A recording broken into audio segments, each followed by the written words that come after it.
You are now listening to the House by the Video Store podcast.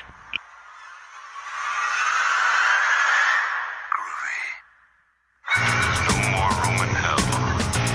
The dead will walk near. We have such sights to show you. I kick ass for the Lord. Praise God, get away! Welcome to the House by Video Store podcast. I'm your host, William, and joining me today will be Sean. Hello. And Derek. Oh. And we're going to be discussing the 1975 Steven Spielberg classic, Jaws. Before we get to that, we'll go through some recent news and the things we've been watching. And in recent news, so we're recording this actually on July 11th, 2016, of course. And the reviews hit the internet yesterday morning, which was July 10th, Sunday. And for the new Ghostbusters film, directed by Paul Feig, starring Kristen Wiig, Melissa McCarthy, and others. And this is a movie that we're going to be reviewing on the upcoming podcast. We just are not important enough to get to see it before it comes out. But, you know, this movie, if you followed the internet at all, you know that it's one of the most highly debated films of all time. And we've talked about the theme song that came out for it from Fall Out Boy. Not a fan of the theme song, but it seems as if the actual film is much better than the theme song based on the reviews that have came out so far. So, Unless if you check IMDb. well, but see, IMDb is odd. So you've had movies in the past like Batman v Superman, Attorneys at Law, Justice Leagues, and on that movie it came out and it got universally poor reviews and had a low Rotten Tomatoes meters, like in the 30%. But you go to IMDb and the reviews are much higher. You know, much higher than they are on Rotten Tomatoes, a generally favorable review. With Ghostbusters, it has a very low review on IMDb, which is, of course, like the user-submitted reviews, and then higher scores. And it's not out in a wider release also. Yeah, and there's no way that more than a few thousand people could have seen this as part of press screenings. And I would have to assume that people that went to these press screenings would not give it a favorable review for the publication they work for, and then go into IMDb and give it a 1. Yeah. It seems like there's a lot of really butthurt dudes going and just trying to downvote it into oblivion. Yeah, essentially, there was even a post on Reddit, I think, of people that were saying, like, well, the movie didn't get, crapped on as much as we had hoped for, so what can we do to make sure it bombs? And they were talking about, like, downvoting the positive reviews and upvoting the negative ones on Reddit or something. But it's like, you understand that pull that you're trying to affect is just so small compared to who's actually seeing this. It's, people living in a bubble thinking that, they're going to tank this movie by doing that. I saw somebody say, too, that... And nobody goes to any other website aside from Reddit. Well, I heard that, too, that whoever it was that made that specific post on Reddit, it may have been sarcastic and they're joking, but it would not be out of the realm of believability that somebody would post that based on all the crap that's happened with this movie thus far. It's just been insane. It's like... What? It's the same backlash if somebody decided to rewrite the Bible. Yeah. You know what I mean? Like... Well, I guess another thing too, though, that that I don't understand is like I'll be 26 in like a couple of days. I'm 25 right now, so like most people my age and under were born several years after this movie came out. So if you're like 18 years old and you're bitching about it, like it doesn't make any sense to me because you have really no connection to the movie whatsoever other than you just watched it. Like well, I mean, I don't think you have to. Yeah, but we grew up with like the high C Slimer drinks and all the Ghostbuster action figures and all that stuff. And I feel like, if you're born like in the mid to late, 90s, almost 2000s, you don't really have that connection with it that a lot of other people would have had. I mean, like I was born in 80. Yeah. I was born in 85. And like in terms of the franchises that when I was a young kid growing up that I loved, Ghostbusters was one of the first ones. Because, I was born in 85, so the second film came out in 89. By the time it hit, home video, it was probably like 1990 something. So I was like 6 years old, somewhere in that age range. And I watched the cartoon show. I had a lot of the toys. It was one of my favorite things. I, would watch the movie, get scared shitless, but continue watching it. And just watch it over and over. And even though there's some adult content in those, but, Yeah. I turned out fine. But those movies, I just loved them as a kid. I loved the cartoon when it came on. Like I said, How the Toys and stuff. But I think the reasoning that So, like, I read, like, an article. It was on IO9 that I'll try to put in the show notes. That was about what Ghostbusters 3 would have been. And it was being written by a couple of writers who worked on The Office. And it was going to essentially be kind of like a passing of the torch from the original Ghostbusters to a new group. And it was going to involve Bill Murray's character dying in, like, the first 5 minutes of being a ghost, because that's the only way they could even approach him to talk about being in it. And I think that would have probably not been a great movie. Yeah, no. I mean, I think there would still been a lot of backlash and people bitching if they were making a movie where Bill Murray dies, Venkman dies, and then they hand off the baton to Michael Cera and Seth Rogen and Jonah Hill and somebody else from that era. I think that would have initiated a lot of backlash too, but it would have not had the added misogyny on it that some people just don't want these movies to have female leads in place of the male leads.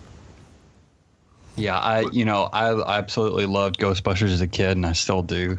But and I always thought, it's like one of the best comedies. I'm not saying it's the best of all time, but it's like one of the more enjoyable kind of that summer blockbuster feel comedies. But after all this stuff, I'm like, wow, now people are making me think the movie's actually overrated based on some of these reactions. You know what I mean? Like, man, Ghostbusters is good, but it's not that good. Like, nothing is that good to the level that people are acting. So I would say this very small group of Ghostbusters 1, like I said, it's still my favorite movies, and I think that in terms of, like a comedy, like a high concept comedy, it's going to be hard to beat that movie. Yeah, absolutely. Because, it had perfect deadpan delivery. Like, one of the best lines of all time is, like, it's true, this man has no dick. Mm-hmm. I mean, great stuff. But I think the reason that they wanted to, like, they had talked to Paul Feig about doing, like, the sequel back when Harold Ramis was still alive, and they were talking about doing, like, the passing of the torch type story. And, he told him, no, I'm not really interested in doing that because, love the originals too much to come in and do something like that and worry about, stepping on the toes of the originals and all that stuff.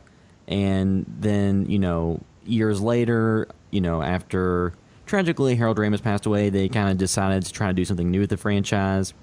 And then he said, okay, how about instead of, trying to redo the series and have a new Venkman and everything, let's cast 4 smart, funny women and, kind of break, new ground and do the story over. And that way you're not beholden to what came before.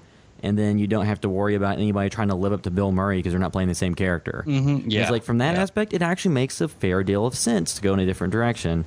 But, some people saw that as, oh, they're just trying to be ultra PC and replace everybody with ladies. There's somebody watch South Park. There's PC Principle, where everything has to be politically correct. So it's like, oh man, they're just trying to come in and make it politically correct. It's like, no, I get. They didn't want to have to make it stand up to the original and have people stand up to, Harold Ramis and Bill Murray at the height of their comedy. So I mean, I kind of get that. I get that aspect. To get people being apprehensive about remakes because I'm always on the fence as to whether or not remakes should happen. But if Sony has this property sitting around that's grossed millions of dollars in the past, they're not going to let it sit there for forever. Yeah, I'm just glad. I'm really glad it turned out well. Because I want every film to turn out well. Like I want everything. It's okay, but we don't. Well, I'm glad that the general reception seems to be pretty positive. Just because I want every film to be good, but 2, just so it's not more ammunition for the people who have been so vocally against it for the wrong apparently the wrong reasons. Yeah. You just always want to tell them just like suck it. It's like. Because I think my biggest issue is like a lot of grown men are like so upset about this. It's like if your life is just ruined by this, I don't know. Well, it just stresses me out. It's like it like you said, it's not the holy grail of film. It's not like I'll say from like a comedy perspective, it's one of those comedies that's seemingly it's been untouchable to this point. People have tried to kind of rip it off and have always failed. It's only been untouchable because people put it on a just like 40-Year-Old Virgin, they put it on a pedestal, and it's like I love it. It's like you said, it's one of my favorite movies. Yeah. We've always grown up watching it, but to me, it's like the way they're doing it. While it still has the name, it's not the same cast. It's not really even related to it. So it's it's not like they came out there and took the original film stock and just burnt it, and then they send in the Gestapo to get all your DVDs, and they didn't do that, Well, too. So it's going to be fine the day after movie release. Your copy of Ghostbusters from the original. You can buy digital copy with all 3 of them right now. People forget, Ghostbusters 2, well, still an enjoyable film. The average reviews on it and the ratings are far lower than the first film. And even Ivan Reitman, when he made Evolution years later, I think that was a script that originally started out something like a Ghostbusters script, or they were going to attempt to do that, because you watch that movie, you can kind of see that David Duchovny's character in that film was kind of like Bill Murray, would play that role kind of. So that movie failed big time. So people have tried to make movies in that same vein since then, like a high concept kind of fantasy sci-fi comedy.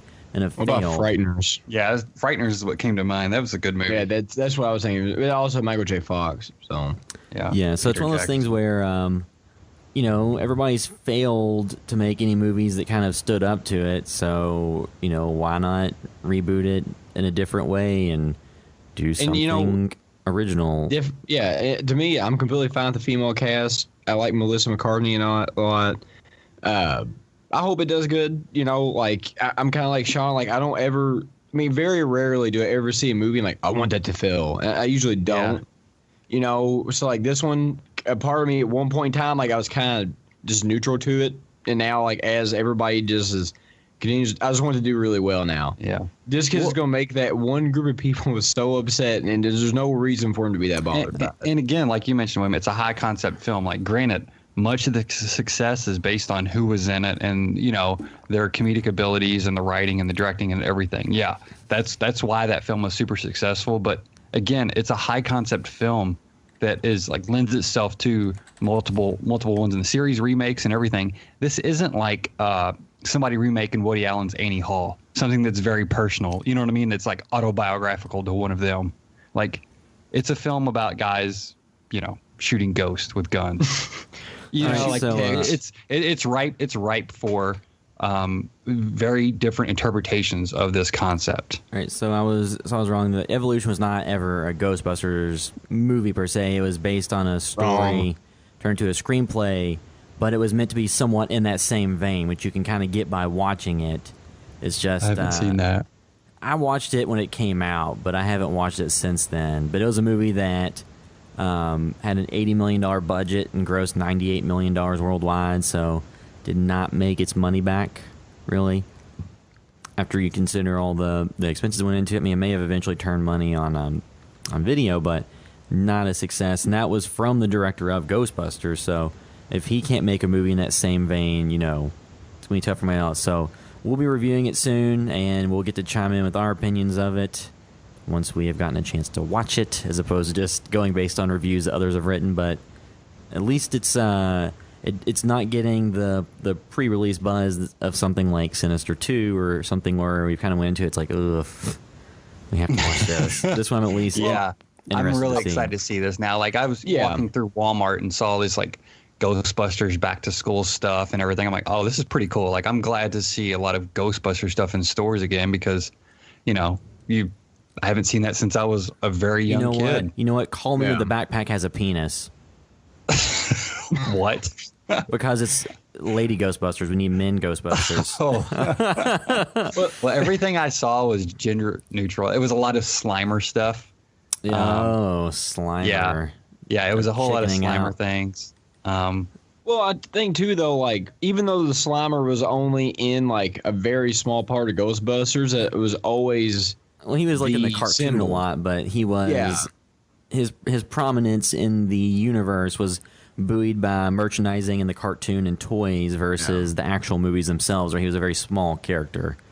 But so we'll be reviewing that next week, so we'll actually have opinions on it versus just discussing the impact of it. But now the next bit of news we're going to discuss is something that's been in the news a lot, or not news, just seeing a lot of discussion on it and people going back and forth. And it all kind of kicked off when, a while back, Blumhouse posted an article about who are the new masters of horror. Just kind of talking about, Wes Craven, John Carpenter, John Romero, Alfred Hitchcock. You have people like that whose names are synonymous with the genre, and that just saying their name alone kind of gives you an idea of what to expect. And who are the modern directors that fit into that mold. And they listed out, so they did like part 1 and part 2, and then Bloody Disgusting did an article about how James Wan's the most important horror director in like the past 20 years. And like, so Blumhouse's list, the criteria were they must have directed at least one truly brilliant horror movie, directed multiple films in the horror genre or genres closely related, and only risen to prominence in the last 20 years, and have also consistently directed good, great, or at the very least interesting horror films.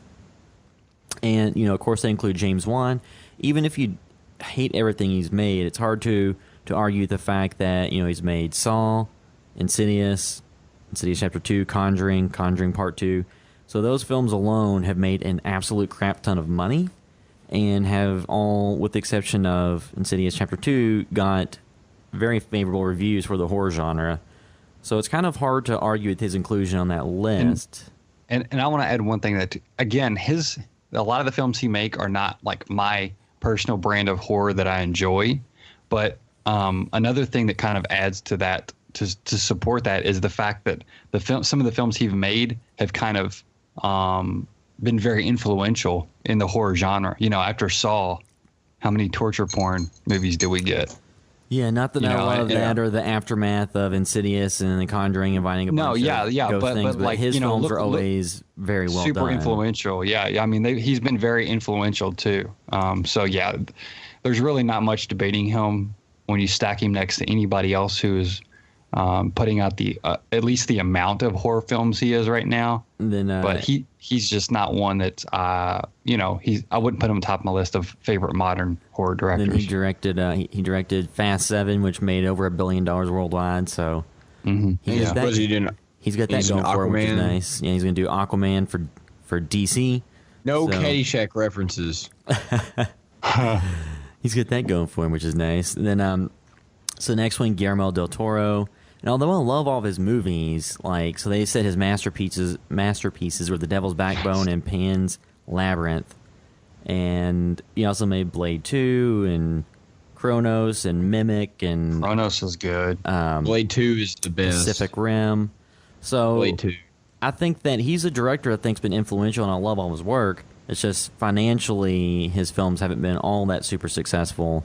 And he's been the exception of Blade 2. Well, Blade 2 and Pacific Rim. Blade 2 made what, like $1.3 billion? It made good money for when it came out. It's probably been his most profitable film. Pacific Rim ended up making a decent amount of money worldwide, mostly due to China, enough to inspire a sequel. But thank you, China. Blade 2 holds the record for the most movie made, right? Or money. It's the most successful Marvel film. Are you now? Even if you combine all the other Marvel films, it's Blade 2. It still is, it made so more. Derek, so under your description now, your bio, should we say Wesley Snipes hype man? Yes. Del Toro, though, his films have his own brand of personality and kind of more of an auteur feel to them. So for me, I appreciate him more than somebody like James Wan, because James Wan's I don't feel his personality snap when I watch his films, and I think that's what maybe also doesn't immediately draw me to him. The one thing that I will say that is slightly apparent going back through Guillermo del Toro's catalog, watching like Blade 2, which we all like, and Hellboy, he was an early adopter of CGI in his films. And uses it a lot. And in the case of Blade 2, I think there's a number of sequences they could have easily excised the CGI and just used practical wire work, and it'd been just fine. And it would have held up a lot better over time. But maybe it's kind of not bad about Blade 2. No, I mean, I don't really like the movie. It's just there's parts you watch, it's like, that looks like a rubber action figure jumping around or something. We need to make a video, like a top 5 worst early CGI scenes. We'll put that on there, and then it'd be all Mortal Kombat. Matrix 2, when Neo is like spinning around in the air with just, like all the Agent Smiths, or just the entire film of Van Helsing. That's one you do a podcast on. That movie does not hold up. I haven't ever watched that because I did not look great at the time. William and my dad both used to watch that movie on loop. What? No, what happened was there was no. For years you had that movie on every day. Yeah, you did. It was because he loves Hugh Jackman. Yeah. No, part of it was the thing I remember about that movie was I bought it. I worked at Circus City at the time when I was in college, and it came out. I didn't see it in theaters, and I bought it on DVD. It's because like, oh, it's got Wolverine in it, and it's about Universal monsters. And then at the time I was living in a dorm room because I was in college with my friends, and like a lot of times before we went to bed, somebody just put in a movie and everybody just watch it and fall asleep. And it took us about a week straight to get through that movie because as soon as we turned it on, both of us would just fall asleep immediately on the other side, like opposite ends of the room, and it's just like plunk. No, not opposite ends. Yeah, cuddling. Van Helsing. Yeah. So the next director on this list was Chan Wook Park, who directed Oldboy and Stoker. Yeah. And this is one where it's more like genre films than per se horror films. I thought Oldboy was like more of a kung fu. He did Thirst 2, Lady Vengeance. Sympathy for Mr. Vengeance. I believe he did that one as well. Yes. Yeah. I liked Thirst a lot too. Lady Vengeance, I watched most of that. I was kind of falling asleep in and out. And Sympathy for Mr. Vengeance, I also watched that. Watched both those after Oldboy. And then, speaking of remakes, they have the Spike Lee remake of Oldboy starring Josh Brolin. So, yeah, I haven't watched that. Yeah, so once again, it's kind of more of a genre director really than horror, but I guess you could say it veers close enough. The next person on the list is Lucky McKee, who directed May and the Woman, and he was actually directing one of the segments on the Masters of Horror series that was on Showtime. And I'll have to say, so he's a master of horror then. Yeah, his episode "Sick Girl" was the one that had like insectoid creatures. That was pretty good. Mm-hmm. His movie's not a huge fan, and it's not his name is like I see his name get brought up for stuff, but it's usually about like a certain handful of people in regards to certain types of projects. So, I haven't seen any of his films. I think that it's kind of hard to say he belongs on the same mantle as John Carpenter or anybody. And then the last one on the part one of the list is Adam Wingard, who directed You're Next and The Guest, and then segments in VHS 1 and 2. And, like this list, like I was talking before the podcast, like it's kind of hard to contextualize who is a modern day master of horror, because if you'd written this list in the 80s after The Thing had just came out, people would have said that John Carpenter was a one-hit wonder who was washed up because Halloween was good and The Thing was terrible. Fast forward to now, and everybody says The Thing is probably his best film and a bona fide sci-fi horror classic. So it's kind of hard to contextualize somebody's filmography in the middle of it, because sometimes things don't age very well, sometimes they do, and it's kind of hard to place everybody, in these lists when they're still in the middle of what they're making. I mean, we've talked a lot about the different, some of these directors. Like I thought that, I think Adam Wingard is a very good director and will likely continue to put out, things that we like. So I could see him at some point being considered that. But, with only 2 movies, it's kind of hard to anoint someone as a master of horror. And then, like I said, in the case of this, the only one I think that you can kind of indisputably say, regardless of your, opinion of the movies, will be on these types of lists 10 years from now is going to be James Wan, because of just the massive successes he's had and the number of successes he's had. I would not be surprised at all to see, Guillermo del Toro is going to be favorably looked upon. And with him, too, it's more of a tale of the movies he didn't make than the ones he did make, because he was attached to so much stuff over the years. Like, I'm still really sad we never got his version of it at Mountains of Madness, the Lovecraft story, but, Pan's Labyrinth, will probably stand the test of time in some of his Spanish-language films. But some of these other people will have to kind of wait and see. Yeah, I mean, Park Chan-wook, I mean, yeah, he doesn't do, like, all horror, I think he's up there for sure for me. I think he's, especially if he keeps down that path of occasionally doing a horror film or two. I feel like he did more of those kind of in the middle of his career. Did you guys see Thirst, the vampire film he did? No. That was with the main character from The Host. So I was like doubly interested in that. It's a vampire film about a priest who becomes a vampire. It's pretty good. I definitely recommend watching that. See, so then just to kind of quickly run through, so they did a part 2 of the list, and this is one where it's, even more contentious. Let's see. And then these are ones, so the part 2 of the list is the one that they kind of got from the reactions to the first list, and, kind of getting feedback. Is this people saying, oh, you forgot this person, or I think this person should be? Is that what you mean? Yeah. And then there's a few people they left off of it, like Jennifer Ken, who did The Babadook, Anna Lily Amapur, who did A Girl Walks Home Alone at Night, and Robert Eggers, who did The Witch.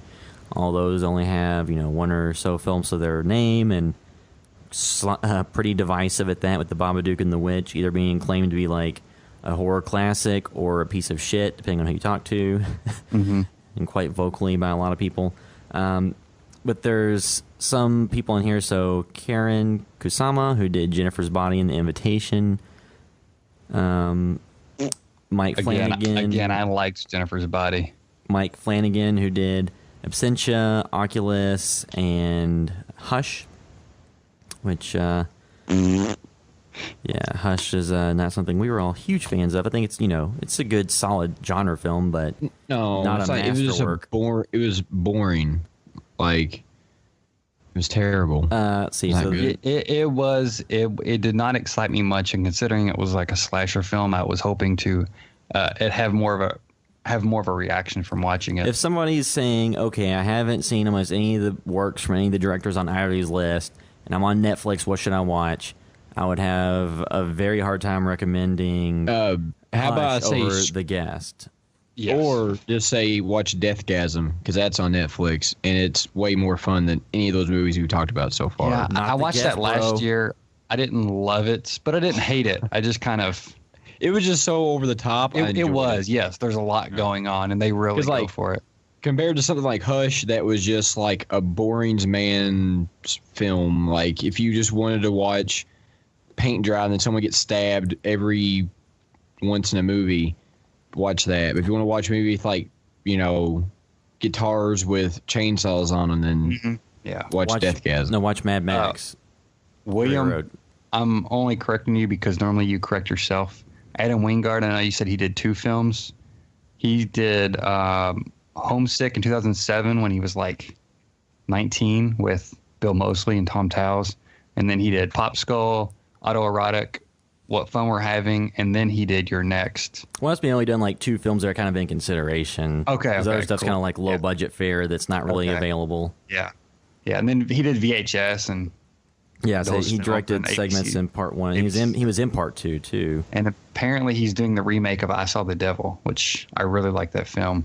And he's doing that what was the movie Death Note. It's for Netflix. It's supposedly filming now. The Woods, which he did, that just completed and is going to be coming out soon. And he directed a pilot episode of Outcast, the Cinemax series. And also did a segment he did a segment ABCs of Death, which if you've watched ABCs of Death 1 or 2, it's just the things are too damn long because it's a short for every letter of the alphabet. Some of them are inventive and cool, and some of them are terrible. So it's kind of hard to sit through the entire thing. I mean, there are some interesting ones, like where there's like a masturbation contest, but... Why don't they just do a ABCs of Death, the TV show, and the 26 episodes, and then every episode is based on a different letter? Well, based on the way some of these turned out, I would have to assume they gave everybody like a few $1,000 and said, here, go film something. Yeah. As opposed to a TV series take a little bit more work than that. Let's see. So just to kind of finish out this... Was I wrong, or did ABCs of Death, was that a competition thing where people submitted films and then they picked the best ones based on the letter? I think you could submit ones for it. Okay. Maybe it was only like certain letters or something. I don't know. I didn't really care too much for it. Like I said, so much of it was so hit or miss that some stuff was interesting and some was just kind of well, that was a waste of 6 minutes or however long. And the overall movies are pretty long, but they're out there. So just to kind of wrap this up, one of the other ones is the other people on this list, the Soska sisters, who did American Mary. And they're, you hear a lot of people talk about them a lot, and they have pretty good fan base, but not, anybody that I'm super excited about their work. But are they the ones known as the Twisted Sisters? I don't Am I know. wrong? Or maybe it says something about if you're twisted in their description, but it's just I just see them all over social media all the time. Yeah, if it's an '80s hairband. And yeah. then let's see, and then just kind of going back through this. So the next one on this list is Ty West, who did House of the Devil. And he also did The Innkeepers and The Sacrament. He did that movie. It's coming out soon. It's a Western in a Valley of Violence that I've heard good things about. He's a filmmaker that people tend to like The House of the Devil or hate it, or then say that he's terrible and a hack, or that he's great. So, as with everything else, wildly varying opinions. Then the last two on this list are Eli Roth and Rob Zombie. So, what? Come on. But, Eli Roth puts out poop. And he put out one good movie when I was in high school, I think. And then since then, it's all been a bunch of just garbage.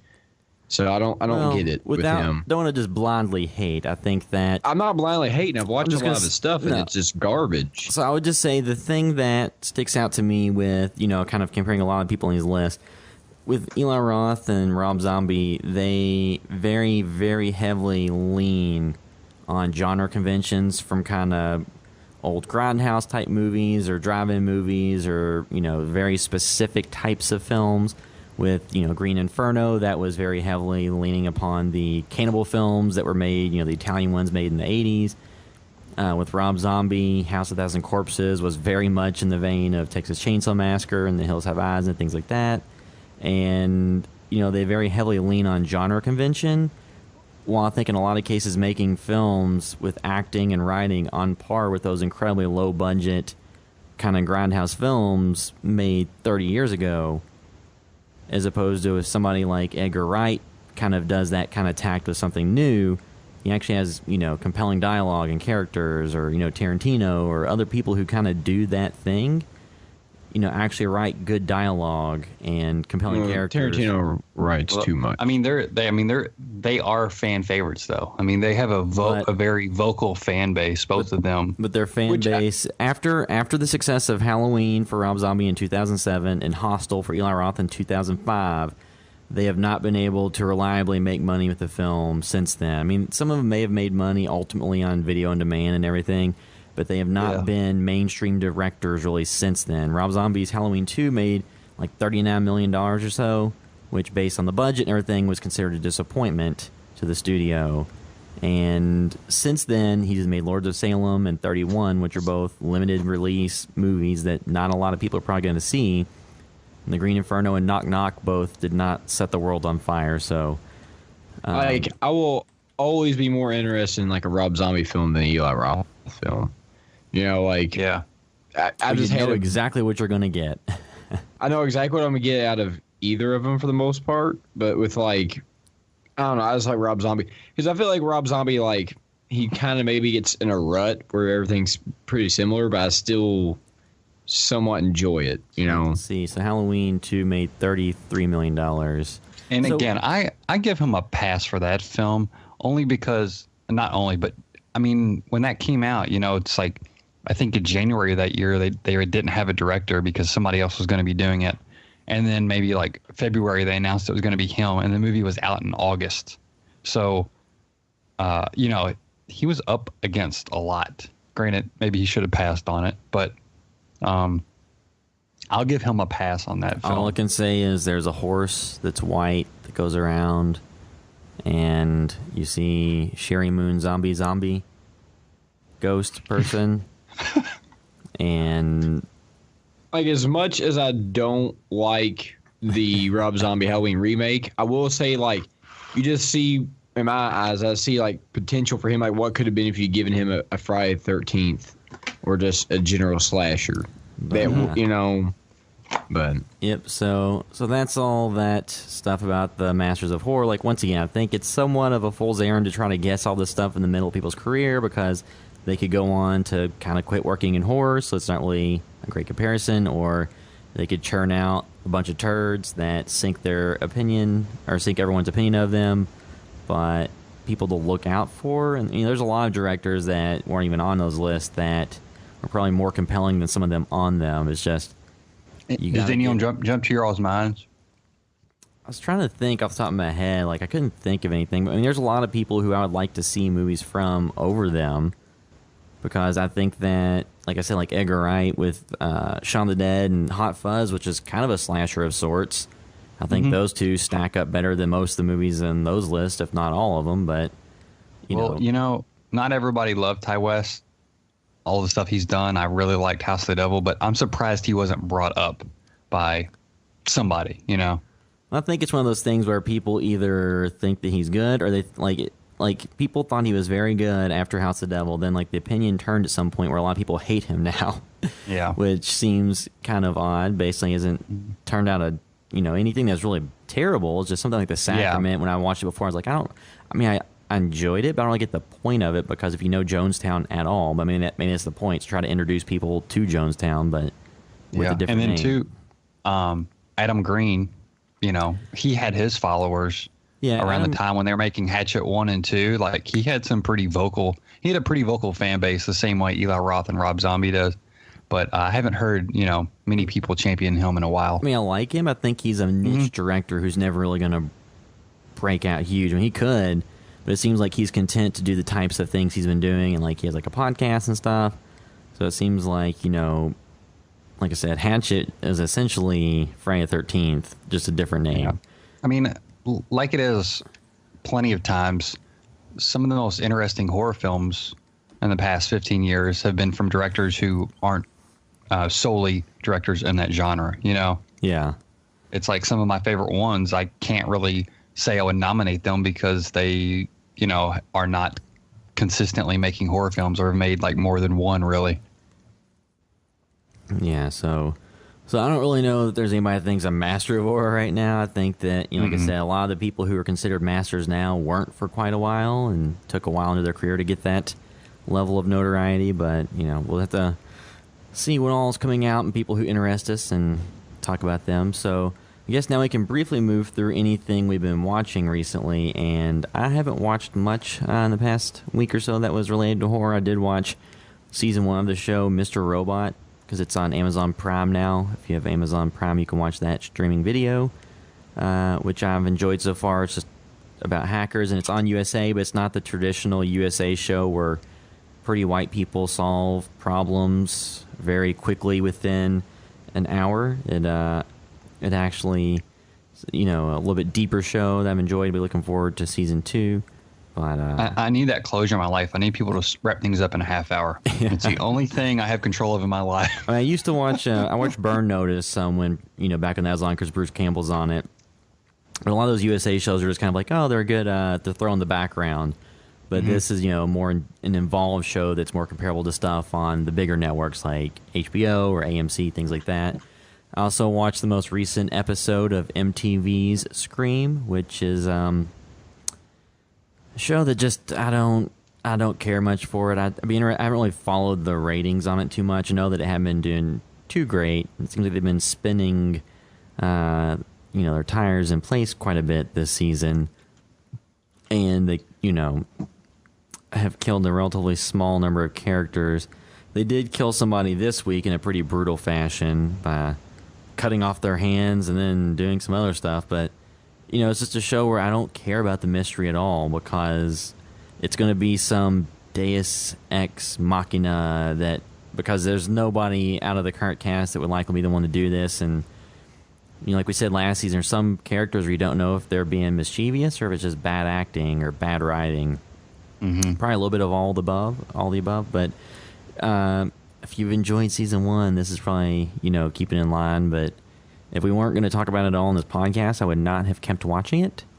But yeah, it's not. I liked the main character when I watched it. She wasn't like a well-written character, but I liked the actress.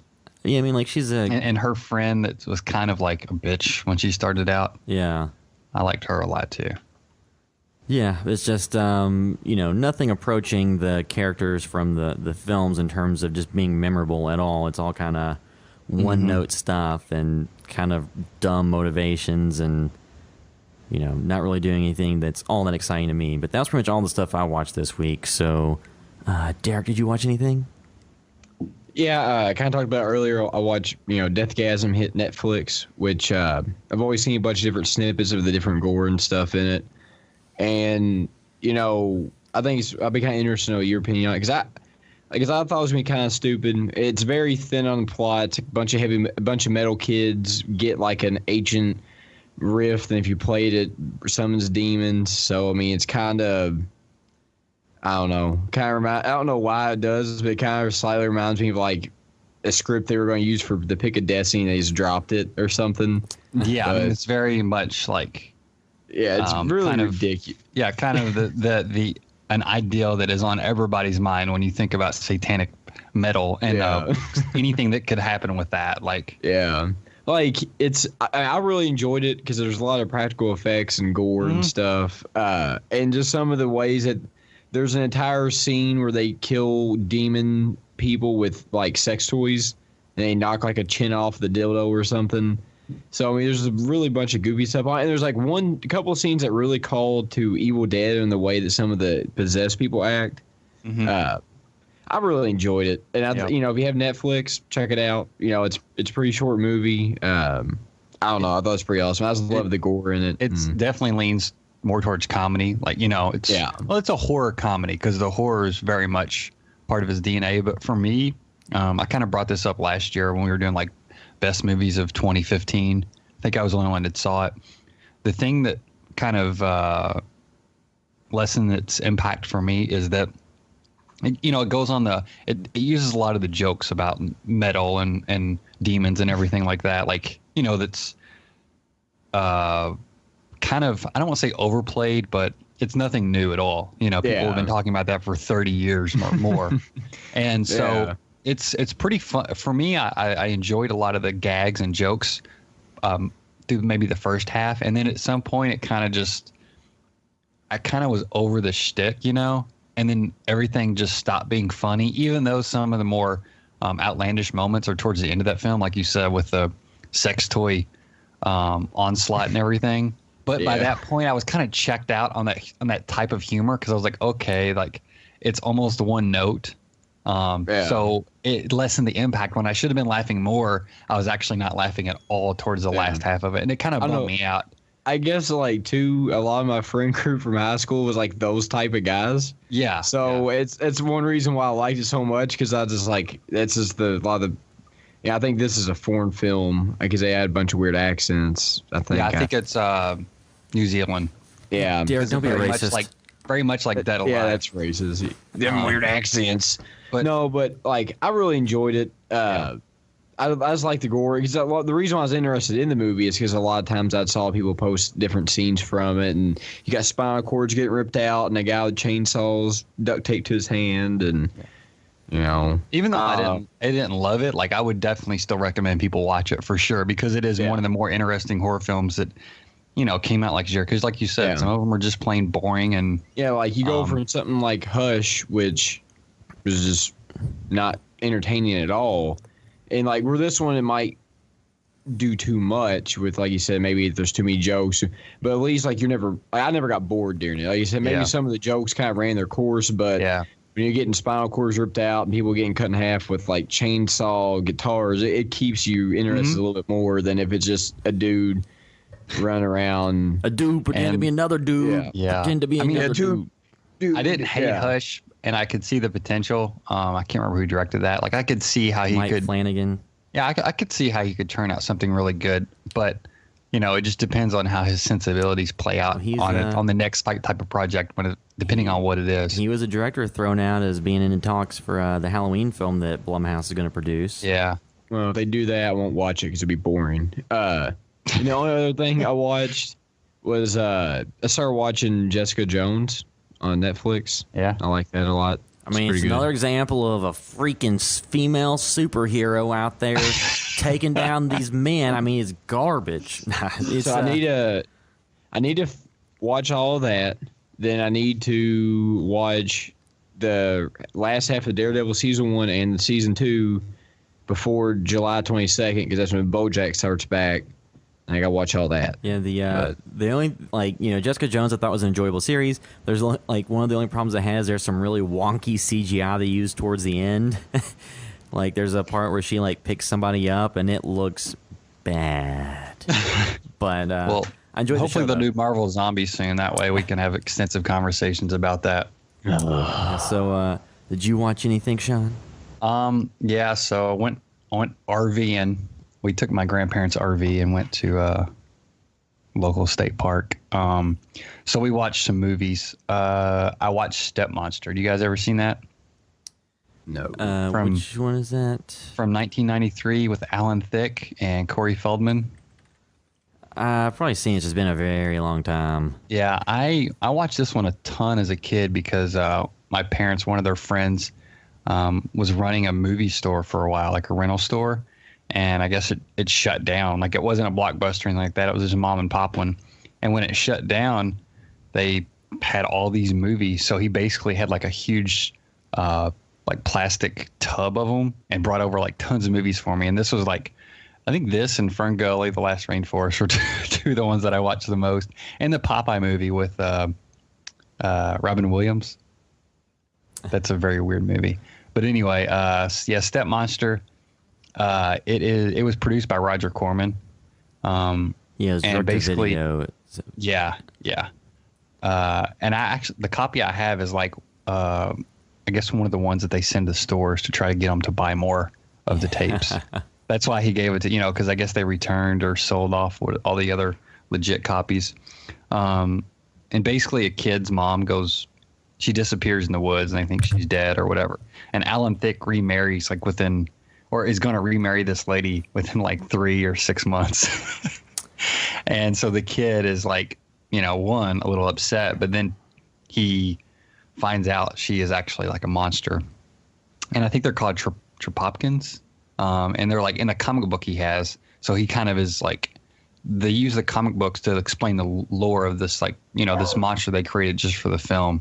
And Corey Feldman, he kind of gives some knowledge on that side of it. And actually, too, I don't know if you remember this, William, but we put like a VHS copy of that in A Brush with Death on top of that VCR. Oh, yeah. Because at the time, it was like going to be the next movie I covered for a video review or something, because I bought some DVD copies online because I think they kind of go for a little bit of money. So there was a couple on Amazon. I like that movie. It's like a really fun monster movie. Maybe we'll cover it one day. But I also watched Dead of Summer, episode 2 of that. Still enjoying it. I actually have already forgotten like what happens because it comes out on Tuesdays, I believe.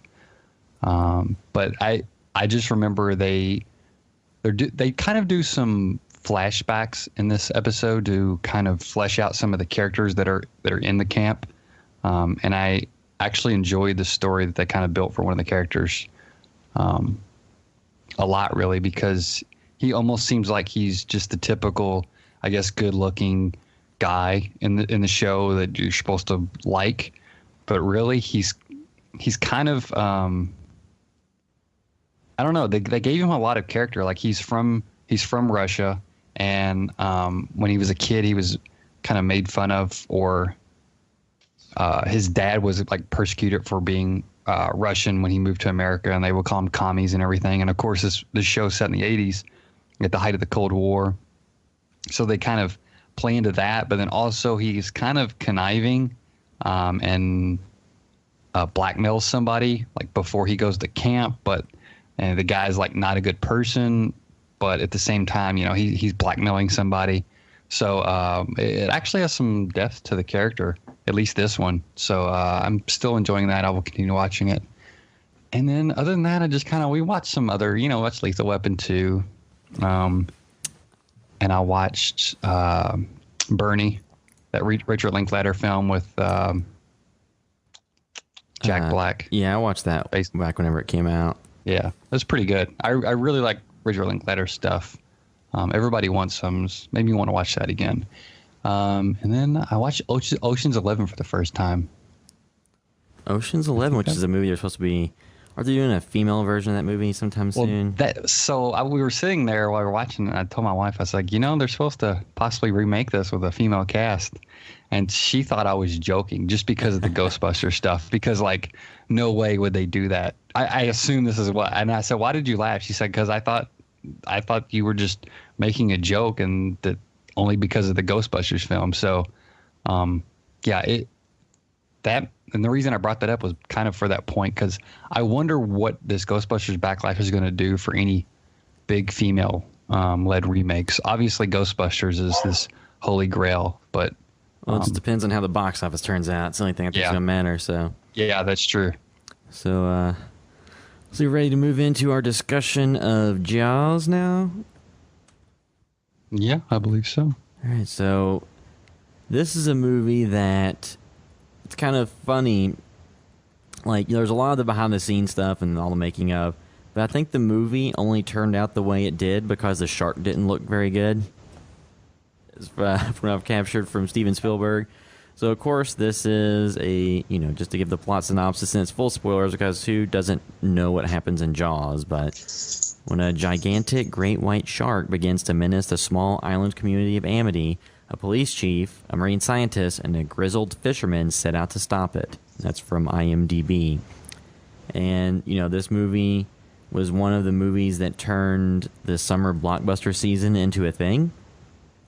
And kind of kicked off that idea, because in 75, that was before Star Wars and before all the big, movies that would be like tentpole summer releases. It wasn't so much a thing prior to kind of this movie's success. And, this movie has some very iconic lines and characters and visuals, and something that I think still holds up today. I think that you can, throw this in. There's not a lot of stuff. Obviously, the clothes and some of that is, kind of dated, but if you were to have this movie made in the modern era, there's not a super huge number of things that would change. Yeah, I think, aside from maybe when they're on the boat, their cell phones would work, but that or like, I'm getting eaten by a shark, I gotta tweet this. I guess they could always remake it with a female cast, huh? Yeah, female shark, female. Just get Richard Gere to be the lead actors in it. But I hadn't watched this movie from beginning to end in a while, because I almost never catch the beginning portion, the very beginning. I mostly come in at the part when, like the aftermath of kind of the first kill.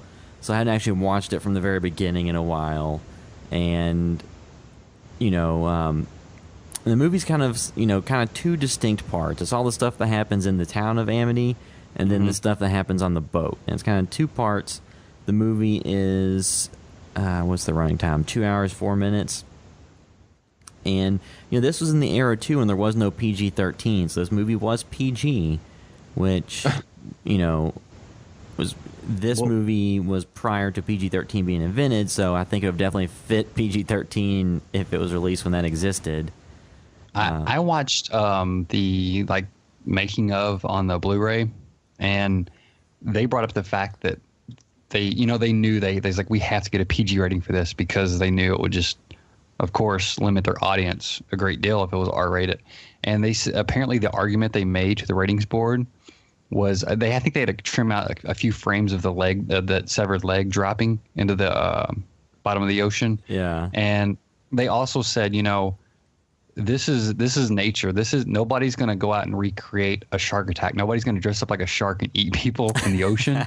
They said, this is nature. Like, kids, it's part of life and living. Like, kids are, should not be kind of sheltered from this, because it's nothing that isn't natural at all. And it's, and same with like a lot of grim fairy tales and stuff. And, I guess they brought up the point of Little Red Riding Hood, what a horrifying story that is, and all this stuff. But yeah, I think that was the thing that sold them, was that it was based on nature. I don't think they would buy that nowadays. But also too, the movie probably would have been handled a lot different now. It would have either been held back on some of the gore, or it would have been full bore rated R.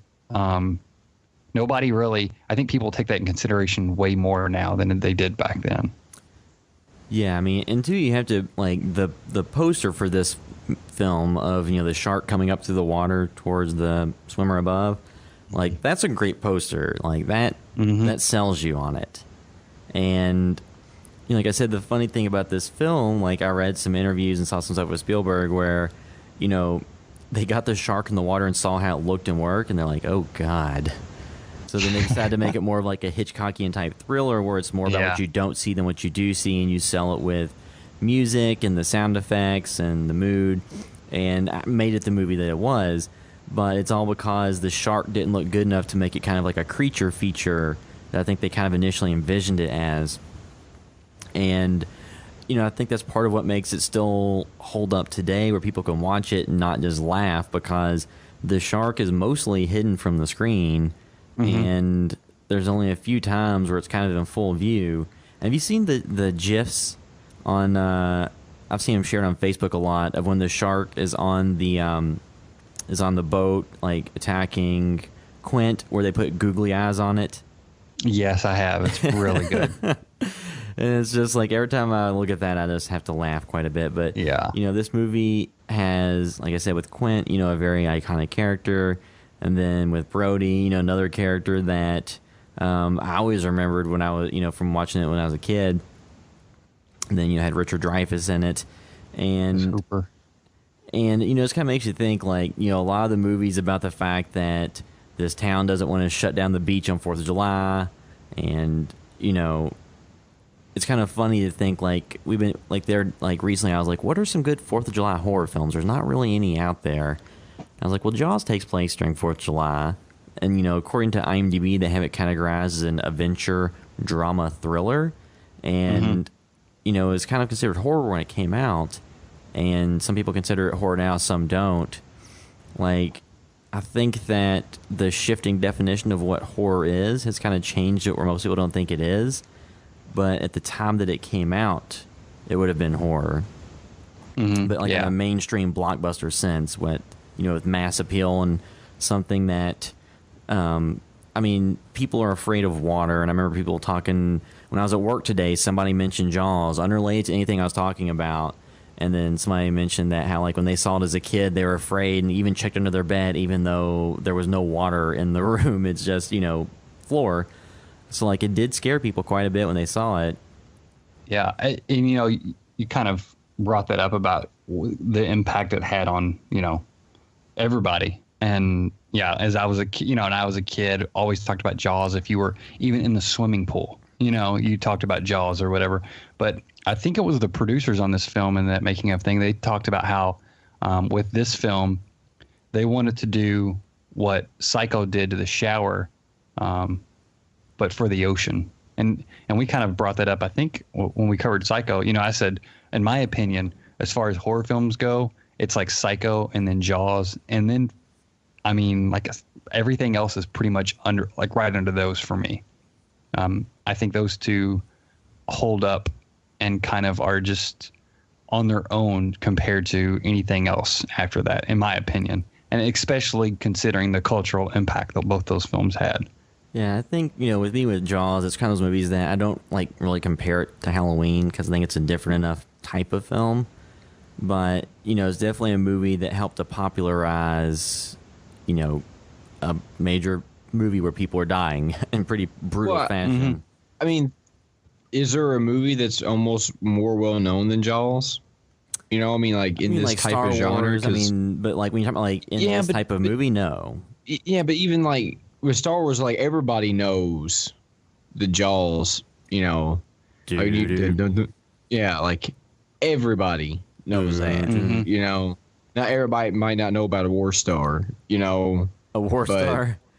But most people know this has an impact on people. Like, Halloween. None of those films, they are super affecting on their own, but you don't think about those films on a, or most people don't think about those films on a regular basis when they're kind of, I don't know, around, I guess when they're out trick or treating or whatever, because like people get attacked by sharks not every day, but it's a normal occurrence. Like enough to hear, but not not most people get stabbed to death by men in a William Shatner, mask and a jumpsuit.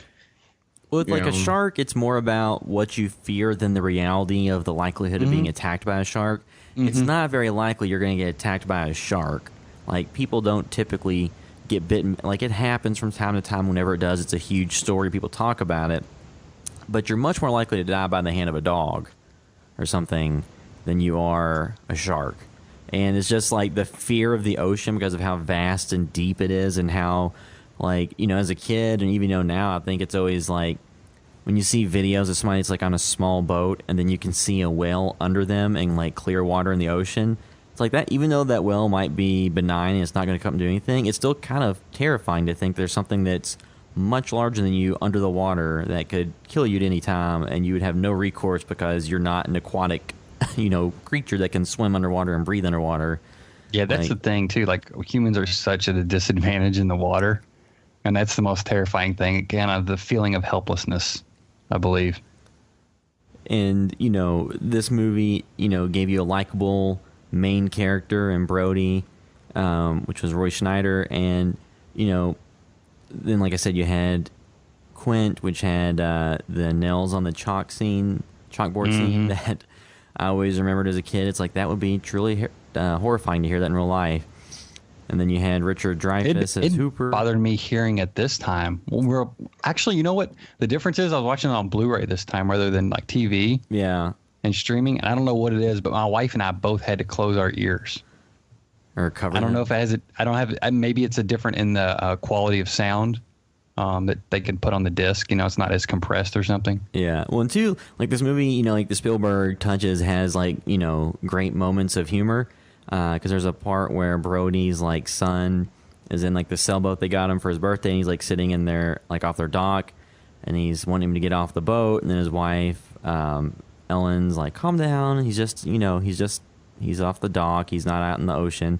And then she looks at the book that he was looking at, and it shows like the shark like destroying a boat and killing someone. She's like, you get out of this water right now. And it's like, she has those little nice beats of comedy mixed in that, they're not just obviously bad jokes. It's just, situational type humor. Because I think a lot of times humor in a straightforward, movie works a lot better than in a lot of, attempts at comedy in comedy films. But yeah, sometimes jokes, if it's too jokey, it very much depends on who's hearing it. But when you put something in there like this, that's kind of a universal. You can kind of laugh at that and have a understanding of the situation.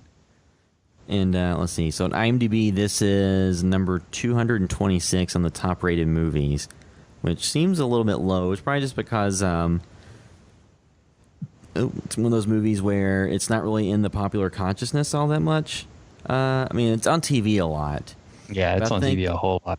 It's a name brand that was diluted to some extent by the sequels that came out, with Jaws 2 being, not great, but it was okay. Like, you can get some enjoyment out of it. It's kind of going back to the same, being the same drum of the same type of thing.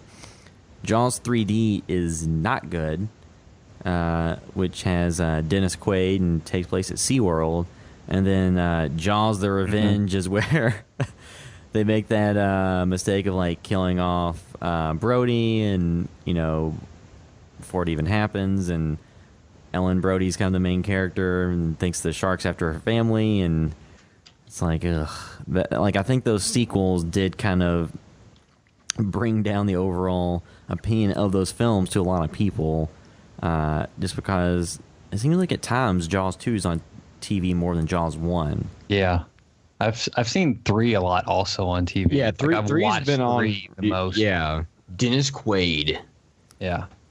Yeah, who plays Brody's son in that, right? It's been so long since I watched that one. I'm pretty sure he is, because I remember like watching it at one point, and like after seeing the movie several times, yeah, it's Mike Brody. I was like, oh, I think watched it from the beginning, and I was like, oh my god, I never knew that. But I think it's just because I always kind of just watched that film as it was on TV while doing other stuff, because yeah, it's not stellar. And then I think they had somebody else play that character in the Jaws of Revenge, and then he dies, I think. So and then they also have Mario Van Peebles in it. Mike O'Kane is a character, and I believe like somebody asked him, they're like, "What did you think of Jaws: The Revenge?" He's like, "I've never seen the film, but the house it bought was lovely." So that tells you what he thought of it. I mean, it's on IMDb. It's got a 2.8 out of 10, and that movie is not likely suffering from a bunch of butthurt dudes trying to downvote it. It's just not a good movie. Yeah, and so I think that the sequels do kind of hurt the opinion of it to a lot of people. I just pretend to. Well, I think on the franchise on the whole, I think people kind of separate that, and they kind of I think they probably group those sequels as being not good together.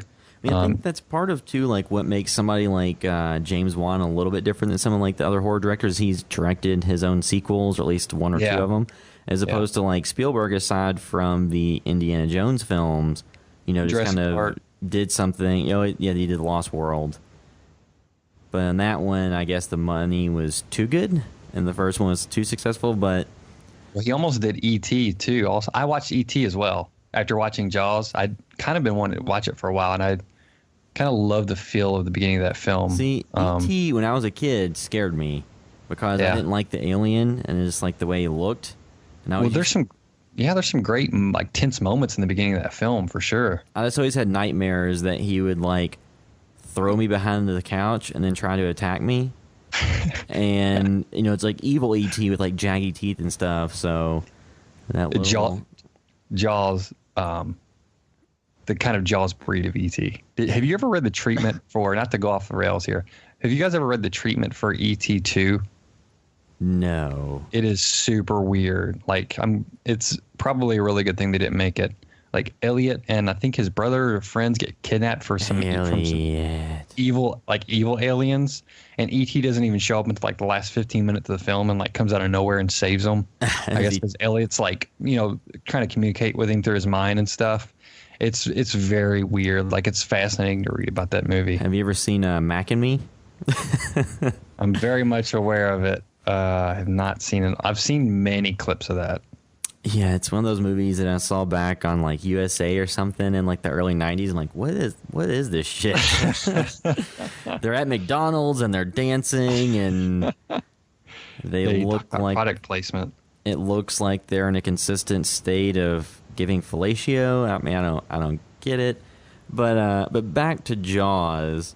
And it seemed too like whenever I went on vacation to Florida, it seemed like this movie was on TV. Not that I went to Florida. I'm sure they probably just put on loop down there at all times.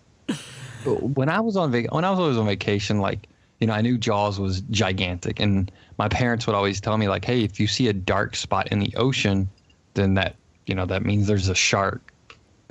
And so of course, like I would always look out in the ocean, and in my memory, it would always be like these gigantic dark spots, and I would always think, "Oh, that's like a shark or a bunch of sharks," but they would be so huge, like. It would have to be like a whale or something, like a gigantic whale. But in my mind, like Jaws was so big, I would see these gigantic dark spots in the ocean and just assume a shark was out there.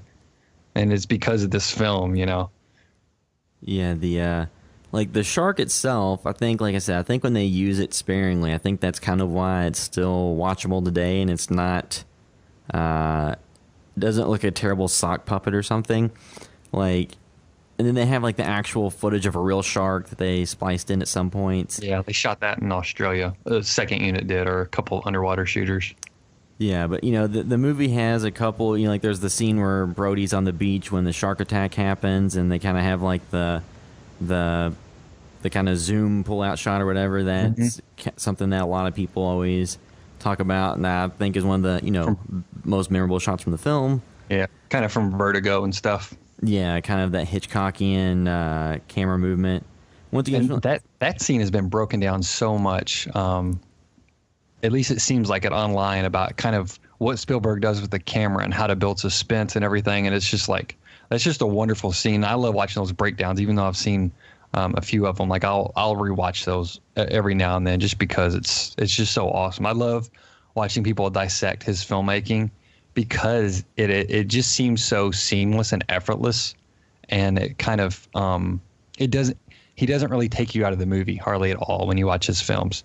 The camera is, he does sometimes he makes the camera visible, sometimes he makes you aware of it, but a lot of times he just kind of manages to somehow transfix you into the scene and kind of do things to really kind of control the audience's emotion. Like he's a master of satisfying the audience and playing with them and terrifying them, and he is definitely one of a kind. Well, there's a reason, like, when we've been talking about some of like the short film stuff we want to do, or features or whatever, and I describe stuff to people and I say, oh, it's kind of like a Spielbergian or Hitchcockian set piece. Everyone who like watches movies kind of knows what that means. Like, you have all these great setups with all this tension and characters you actually care about, and multiple pieces to it and a lot of moving parts.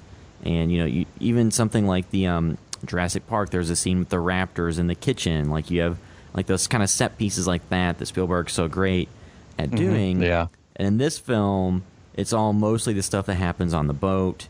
There's like some of the tension with like some of the shark attacks, but there's really only, there was a few attacks, but well, so I didn't know this too. When I was watching behind the scenes stuff, the book apparently, do you know how much extra that book has? Like, it has an affair between Hooper and Brody's wife. Yeah, possibly. And then the mafia is like threatening the mayor to keep the beaches open, and like somebody uncovers that, and then he calls in Hooper, the expert, and then like Brody almost chokes Hooper to death on the boat. Like, there's all these things, and they said when they were developing it, they said, okay, this is going to be a straight action adventure movie, thriller, where everything in the film is to kind of build up the tension and the thrills. But really, you watch this compared to what you consider your typical horror film, and this film seems so rich in characters and story. Like, I was surprised at them saying, oh, we're stripping this down, it's going to be nothing but action adventure, because it has so much, it just feels really alive. Well, it's one of those things where talk about remakes. Well, if they let Tarantino remake this, and it's 80% of the movie just them on the boat talking about feet.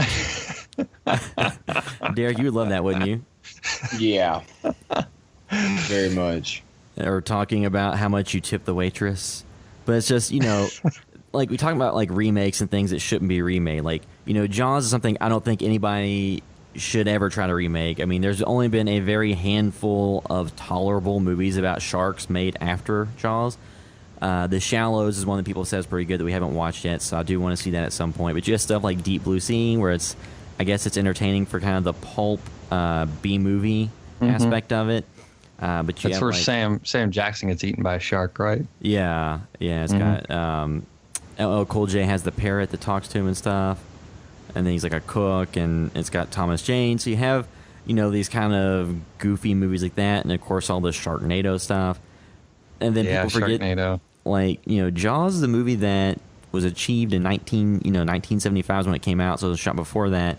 And what they achieved with the practical effect and just framing and all that, exceeded what I think you can do in most cases today with modern technology, because I think the temptation to show a CG shark is too much, even when you shouldn't. I'm sure they probably would have if given the option back then, just because of like what a hellacious shoot this was for them. Like, it was like 7 months long. I think like even if the shark had worked better, they would have showed it a lot more. Yeah. But I think that's one of those things where limitations breed creativity, and some of the best movies resulted in the limitations of time, money, budget, or, any combination of those things. And this movie, it'd just be hard for me to imagine them trying to approach it today and really adding much to it or doing anything that, because like as you already seen with the sequels, they couldn't really recapture that magic. And granted, Spielberg didn't direct the sequels or anything like that, although a lot of people seem to think that he directed the second one, but that is not the case. But this is just a movie too, like you said, it sounded like it was a hellacious movie to shoot, which you can kind of guess what happened when you're shooting with the mechanical shark underwater. And yeah, in water. They were talking about even like being on a boat, having like maybe the Orca, which is the ship like Quint and Brody and Hooper's on, and then I think another ship or something, and they have their camera on a rig, and they're wanting the Orca to go one way and the camera go the other way, and they're shooting out on the horizon, and then all of a sudden some ship comes in like out of the horizon, and they have to wait like an hour for it to pass. They said some days they would just shoot very little at all. Sometimes nothing at all. And they said their editor was so bored all summer because the shoot went so slow because it was such a pain working in the water. Yeah, I mean, and we had enough trouble when we were doing the recent short, like running through the woods or something. When it was just, there were some ticks, but not exactly dealing with stuff on the ocean. But like this movie, like there's not a lot you can really say about Jaws because I would assume there's probably some younger people today who would have a hard time watching it. Like I said, I think it still mostly stands up though. I don't think I think the effects are done in a way that you never see too much of it. And when you do see it, I think that the amount of the shark you see, it doesn't look that much. I don't think that a CG version of the shark would look much better today. Yeah. I mean, I had always heard, I'm interested to see what the shark in the shallows look like. I'm sure that'll probably look phenomenal. I would just assume. But yeah, I'd always heard that too, that, because they couldn't show the shark, because it didn't work ever, that it kind of changed the film. And so they don't show it until 40 minutes in or whenever they show it. Oddly enough, they don't bring that up in the documentary much. And Spielberg kind of leans into saying I didn't want to show the shark in the beginning because I wanted that fear of the unknown for that opening scene when he's dragging around the girl. Yeah. And then he said also too, the scene when the two guys are on the pier and they've got the meat on the hook. Yeah. The meat on the hook and they throw it in. And Spielberg said what he wanted to do is, this actually could have been because the shark wouldn't work, because originally apparently one of those guys was going to lose a leg, and they said no, we've already got somebody else losing a leg later. That's too much. The shot where the pier goes out because Jaws is chained to it, and then it turns around for them, and that's an awesome scene too. Yeah. That's just such a wonderful moment right there alone. Derek, how do you feel about Jaws? I mean, it's one of my favorite films. It's one of those things I could watch it 1,000 times and I never get bored with it. And my favorite character in almost any movie ever is the sea captain they have. Quint. Yeah, I love him. He's one of my favorites as any movie ever. But the only thing I can think of in the movie that kind of sticks out is when they shoot the first barrel into the shark, and Hooper attaches the strobe light thing to it, and when the shark, when it's being pulled through the water and it's blinking in the water at nighttime when it's connected to the barrel, they kind of paint in the flash of the light in the water. That's a little bit noticeable. But beyond that, I think, like I said, I don't think much of it has really ever aged that much. Did you all notice the shooting star in it? In the scene when Brody, I think it's Brody, it's over his shoulder. I had never noticed it on TV. Watched it on Blu-ray. My wife and I saw a shooting star, and I was like, "Oh man!" And we looked it up, and it was actually it wasn't a digital effect at all. It was, I guess there was a meteor shower or something, and apparently there's two in the film. Maybe they were E.T. Yeah, I don't know, but it's I recommend people checking out the Blu-ray. I think it's $7 on Amazon or something like that. They have a 2-hour documentary on the making of, and it's phenomenal. They kind of go into the audience's reaction to this, and they were just screaming and going crazy over it and stuff. And Spielberg, when he saw it, it was testing through the roof too. It was as far as the audience testing goes, the scores for it were the highest Universal had ever got on any of their films. But one thing that stuck with Spielberg is, the scene when Hooper is underwater, when him and Brody go out at night, Brody's kind of drinking a little bit, and he goes underwater to that boat that has been, I guess, abandoned or whatever, and then he finds the shark's tooth, and then the guy's head falls into frame. Yeah. Yeah. I saw that last year in theaters too, when the 40th anniversary. Everybody screamed, and my wife jumped really big at that part, and that's kind of one of the best scares in the film, I think. It jump scares, Yeah. But apparently it kind of happened in a different way. It was just there, and he turned and sees it and saw it, and there wasn't a huge reaction in theaters. And even though, the rest of it was just incredibly well received, Spielberg, it kind of didn't set well with him. And and the other moment that was like really successful is when Brody is throwing the chum in the water, and he says, "Why don't you come down here and chum some of this shit?" Yeah. He said he added in the word shit because you didn't hear that much in the mid 70s on film at all. So he knew it would get a laugh, whether from people that thought it was funny that he was just cussing or kind of a nervous laugh. So he knew that would get a laugh, and then immediately the shark pops out, and then that laugh would hopefully turn into a scream. And he said that's what happened. It was laughter and then just like one of the biggest screams in the film. Well, after he saw that there wasn't much reaction to that the head scene earlier in the film, he said he spent $3,000 of his own money, and they kind of built the outside of that ship to reshoot it. He said he shot it like 10 different ways or whatever, just a bunch of different ways, and had the head come in one way, come in when Quint, as soon as Quint like grabs the tooth, it kind of floats in another angle, pops up a different way.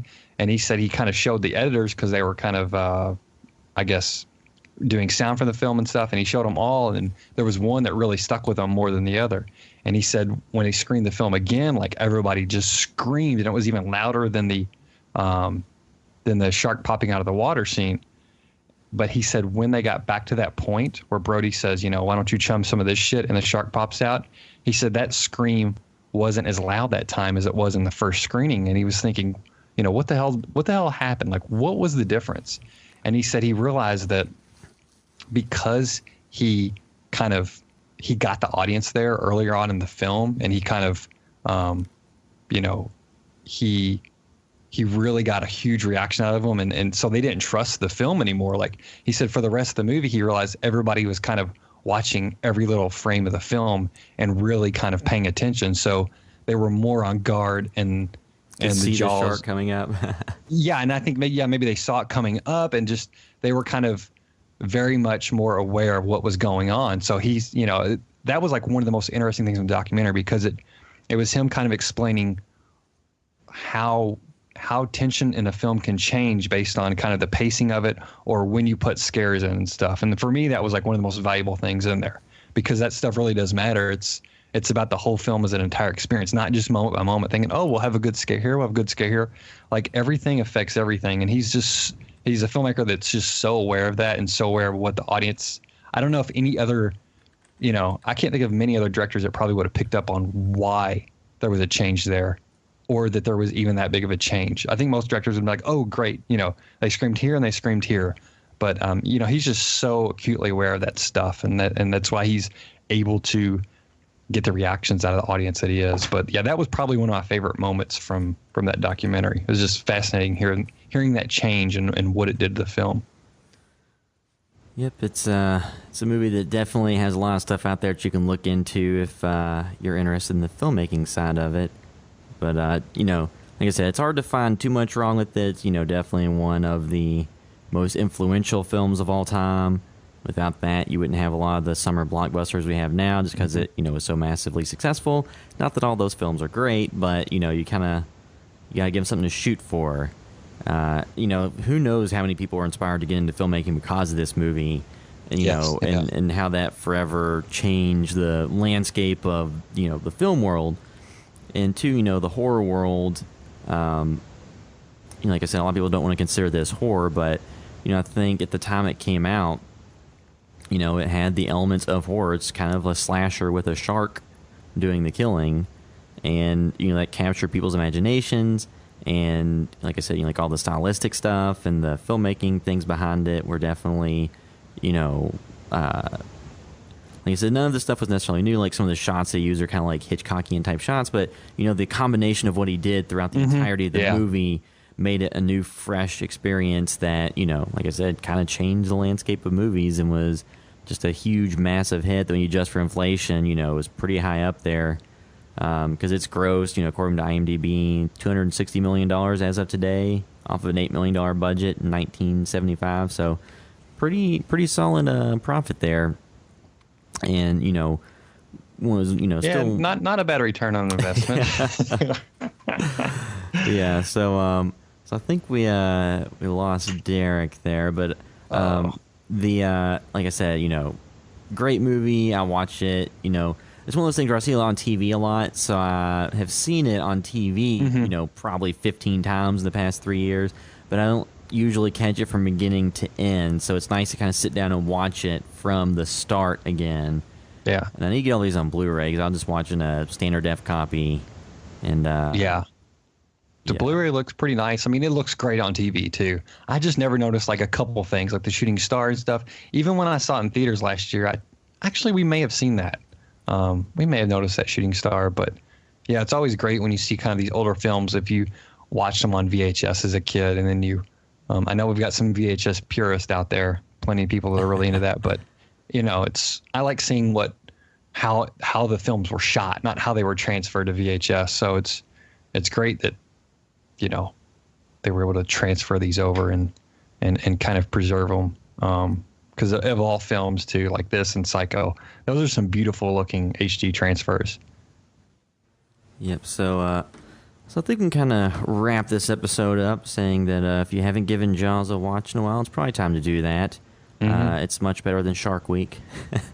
Yeah. Because the only negative side of this movie really is it probably gave a negative rap to sharks and made people more likely to be afraid of them and or try to fish and kill them when they really don't come into contact with people all that often.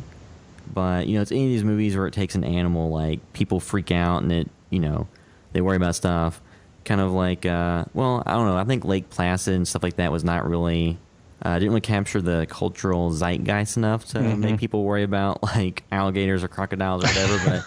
But this movie and Betty White. Yeah, but this movie definitely changed the way people thought about the ocean. Yeah, I mean, and it's hard. Like, who can do that? I can't see anybody ever topping Spielberg and overriding his impact on the ocean that this film had.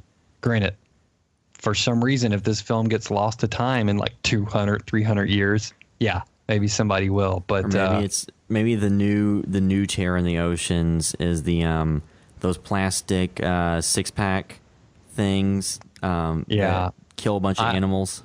I threw one of those away in the garbage, and my wife was like, "Oh, a duck's gonna get caught in that." So then I felt guilty and cut like every single hole out of that the other day. Yeah, I always cut those up, and now they have like the biodegradable ones that I've never seen in person, but great idea. Yeah, so I think we can ramp up the discussion of Jaws because we can go on forever with all the positives. Yeah, I mean, there's a million things. Like, go out and watch it. There's a ton of great things from that behind the scenes stuff too, and also there's a book from one of the writers on the film who's also an actor in the movie, and he wrote a book about his experience. I think it was almost like a journalistic book, but I haven't got it yet. I keep wanting to get a copy. Basically about his summer shooting the film on Martha's Vineyard and kind of the experience of it. And they said like that's kind of a Bible for filmmakers about just the process and how things changed and shifted. And another thing, real quick, I didn't realize that Spielberg let people improvise a whole lot and kind of come up with their own lines or rewrite their own dialogue. Of course, mainly it was people that were kind of well trained, but even some more some of the locals that like didn't have any experience, he kind of would let them ad lib some stuff and kind of give them some general direction. So, he's somebody who's very specific, but also is able to kind of be loose and he just the film has just a free flowing and naturalistic kind of feel to it while also having tons of style too. It's like you mentioned, I watch this film all the time on TV and it's just infinitely watchable. I could start it at any moment and then easily finish it and not feel bad about it. One of my favorite films of all time, not just horror films. Yep, it definitely ranks up there. So if you're enjoying the podcast, you can do us a huge favor. Go out to iTunes and leave a review. That helps other people find the podcast and helps us move up the charts. I have no idea where we are on the charts because I just look at the downloads, but we're not in top 10 yet. So we're not there. We're still working. So that's a huge favor if you can do that for us. Also, if you're interested in helping us continue to get bigger and better, you can go to our Patreon, which is patreon.com/HBTVS, or you can find a link to it at our website, which is housebyvideostore.com.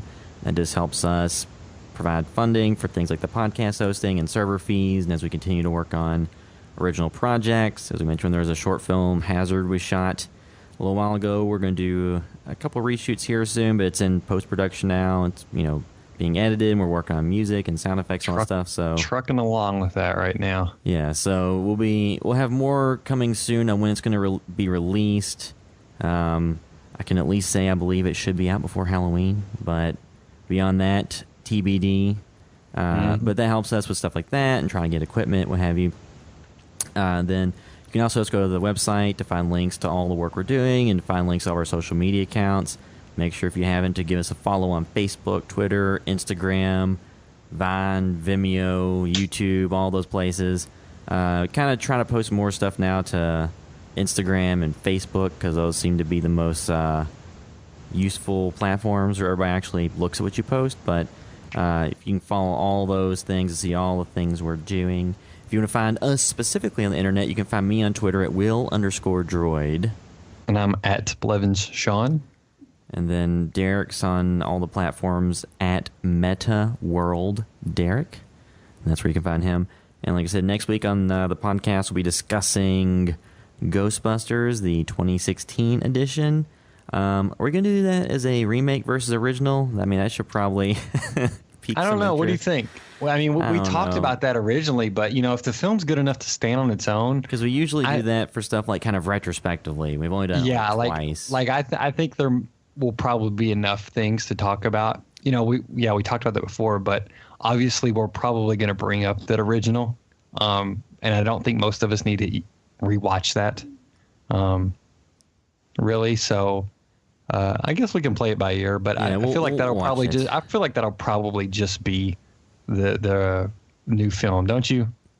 Yeah, I think there'll be enough to unpack. There's the cultural stuff about it, and Yes, this is just which we'll try not to get too in depth in all the social political stuff because everybody always gets pissed off about everything now, and go ahead. I was gonna say everybody's not to get too off topic before we wrap this up, but the Pokemon Go game came out for smartphones, and it seems like half of Facebook. I'm 30, born in '85. It seems like half Facebook, my personal Facebook, is people who are enjoying the game and posting pictures from it and talking about how cool it is and how it's a great trip on memory lane. And then the other half is people making fun of people for using it. So you had this nerd backlash where everybody hates everything unless it's the thing that they like. And that, the Ghostbusters stuff kind of plays right into that. So everybody's unhappy and everything sucks. So is the world in 2016. Yeah, so that will bring this episode of the House by Video Store podcast to a close. Thanks for listening. House by the